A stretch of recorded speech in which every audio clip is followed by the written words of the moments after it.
فَإِنَّ مَعَ الْعُسْرِ يُسْرًا إِنَّ مَعَ الْعُسْرِ يُسْرًا، پس ہر مشکل کے ساتھ آسانی ہے، بے شک ہر مشکل کے ساتھ آسانی ہے۔ ایک ہی آیت کو 2 دفعہ ریپیٹ کیا، یہ بڑی اہم ترین آیت ہے۔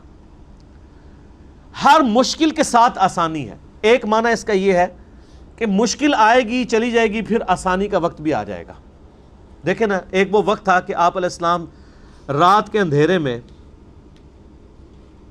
مولا علی علیہ السلام کو اپنے بسترے پر لٹا کر امانتیں سپرد کر کے جا رہے ہیں حضرت ابوبکر کو ساتھ لے کر غار ثور میں، پھر اس سے آگے۔ اس وقت آپ علیہ السلام نے کیا کچھ آپ کے دل پہ خیال آ رہا ہوگا کہ میری قوم نے مجھے اس طریقے سے نکال دیا ہے، لیکن اللہ تعالیٰ نے اسی قوم کی طرف فاتح بنا کر آلموسٹ 8 سالوں کے بعد آپ کو مکے کے اندر انٹر کروایا۔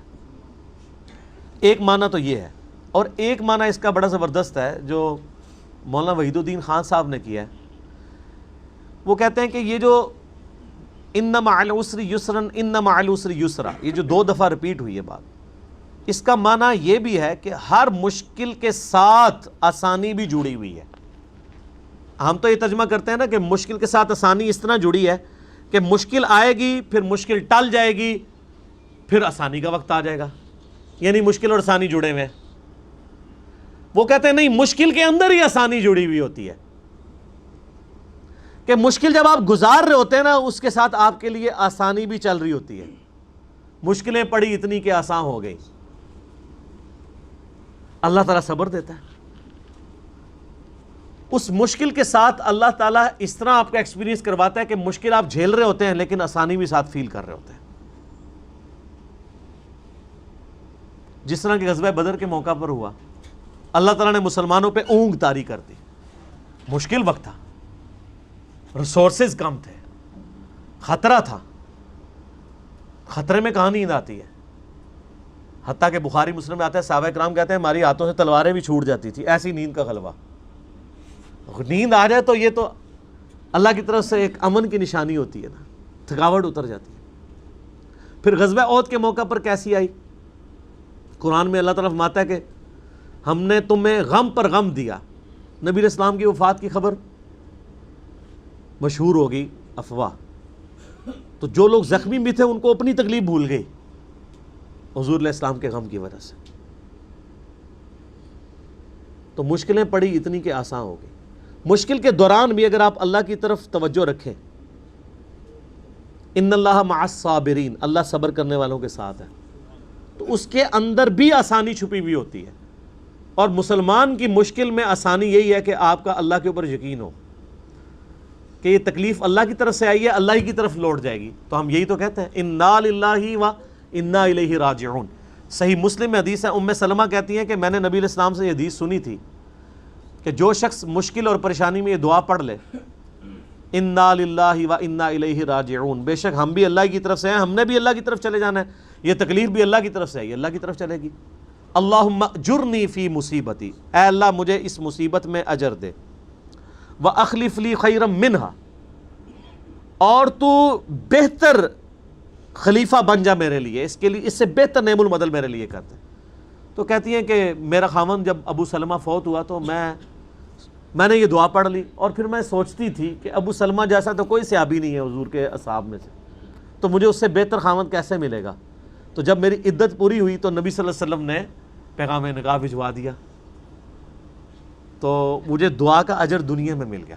اور ام سلمہ حضور کی وہ بیوی ہیں جو سب سے آخر میں فوت ہوئی ہیں، واقعہ کربلا کے بھی 2 سال بعد فوت ہوئی ہیں، یہ اس وقت تک زندہ تھی ام سلمہ سلام اللہ علیہا ورضی اللہ تعالی عنہا وعلیہ السلام۔ تو یہ دعا آپ یاد رکھیں، میرے یوٹیوب پہ کلپ ہے، مصیبت کی خبر کو خوشی میں بدلنے والی دعا، اللہ تعالیٰ بہتر نعم البدل دے دے گا۔ پھر سورہ حدید کی جو آیت نمبر 21 اور 22 ہے، اس میں اللہ تعالیٰ فرماتا ہے کہ تمہاری جان میں کوئی مصیبت نازل ہوتی ہے یا زمین میں، چاہے وہ سیلاب کی شکل میں ہو، طاعون کے مرض کی شکل میں ہو، کوئی وبا کی شکل میں ہو، زلزلے کی شکل میں، یہ ساری تکلیف تمہاری جانوں پہ جو آتی ہیں یا اوورآل انسانیت کے اوپر، یہ ہم نے تکلیفیں آنے سے پہلے ہی لوح محفوظ میں لکھ لی ہیں، تاکہ جو تکلیف تمہیں پہنچے تم اس پہ غم نہ کھاؤ، اور جو تمہیں نعمت ملے اس کے اوپر شیخی نہ بگاڑو۔ تکلیف کا آنا اور اللہ کی طرف سے خوشی کا آنا یہ ڈیسٹنی میں مقرر ہے، تقدیر میں لکھا ہوا ہے۔ تو جب تقدیر میں لکھا ہوا ہے اور یہ آنا ہے، وَلَنَبْلُوَنَّكُمْ بِشَيْءٍ مِّنَ الْخَوْفِ وَالْجُوعِ وَنَقْصٍ مِّنَ الْأَمْوَالِ وَالْأَنفُسِ وَالثَّمَرَاتِ، ہم تمہیں ضرور آزمائیں گے تھوڑے سے خوف سے، بھوک سے، جان اور مال میں نقص سے۔ پھر دیکھیں گے اہل ایمان کون ہیں جو کہتے ہیں کہ اِنَّا لِلَّهِ وَإِنَّا إِلَيْهِ راجعون۔ تو اللہ نے آزمانا ضرور ہے، لیکن مسلمان کی روش یہ ہے کہ وہ اللہ کی طرف رجوع، اور ہمارے پاس اور کوئی چارہ بھی نہیں ہے۔ خدا ہماری ضرورت ہے، خدا نہ ہو تو ہم اپنی تکلیف بھی نہیں کاٹ سکتے۔ الٹیمیٹلی تکلیف کے اوپر آپ کیا کہتے ہیں؟ جو اللہ کی مرضی۔ لیکن یہ تکلیف کے شروع میں ہی کہنا چاہیے، واہ ویلا کرنے کے بعد نہیں، کیونکہ نبی علیہ السلام فرمایا صبر وہ ہے جو صدمے کے آغاز میں کیا جائے۔ صحیح بخاری میں حدیث ہے، آپ علیہ السلام ایک قبر کے پاس سے گزرے اور آپ نے دیکھا کہ اس قبر پہ بیٹھی ہوئی ایک عورت رو رہی ہے اور ذرا وہ بلند آواز سے چیخو پکار کر رہی تھی، تو آپ علیہ السلام نے فرمایا صبر کر۔ تو اس نے دیکھا نہیں ہے کہ آپ صلی اللہ علیہ وسلم تھے، پیچھے آپ کھڑے تھے، تو اس نے آگے سے کہا کہ بھئی اگر تم پہ تکلیف آئی ہوتی تو پھر میں دیکھتی۔ ظاہر ہے ایک نیچرل جواب تو یہی بنتا تھا۔ تو آپ علیہ السلام نے کوئی جواب نہیں دیا، آپ علیہ السلام وہاں سے چلے گئے۔ تو بعد میں صحابہ نے بتایا کہ وہ تو اللہ کے نبی تھے، تو عورت کو تو اب وہ اس مردے کی بجائے اپنے ایمان کی ٹینشن پڑ گئی، وہ حضور کے پاس آئی، یا رسول اللہ مجھے تو پتہ ہی نہیں تھا۔ تو اچھا آپ نے اگر کہا تو میں اب صبر کر لیتی ہوں۔ تو آپ علیہ السلام فرمایا صبر تو صدمے کے آغاز میں ہوتا ہے، پورا غصہ اتارنے کے بعد، واہ ویلا کرنے کے بعد کہنا میں صبر کر لیتی ہوں، تو یہ صبر تو نہیں ہوتا۔ اور یہاں پہ بھی لوگ یہی کرتے ہیں، چیخو پکار کرتے ہیں اور اس کے بعد کہتے ہیں ہم صبر کر لیتے ہیں۔ اور پھر بسا اوقات جوان میت کے اوپر اس طرح کے الفاظ استعمال کیے جاتے ہیں کہ وہ میت کیا گئی، ایمان بھی اس گھر سے رخصت ہو جاتا ہے۔ یعنی کئی عورتیں وہ کہتی ہیں کہ میرا ہی منڈا لبیا سی اللہ تنوں مارنے واسطے، میرا ہی بیٹا ملا تھا کہ اس کو تو موت دیتا۔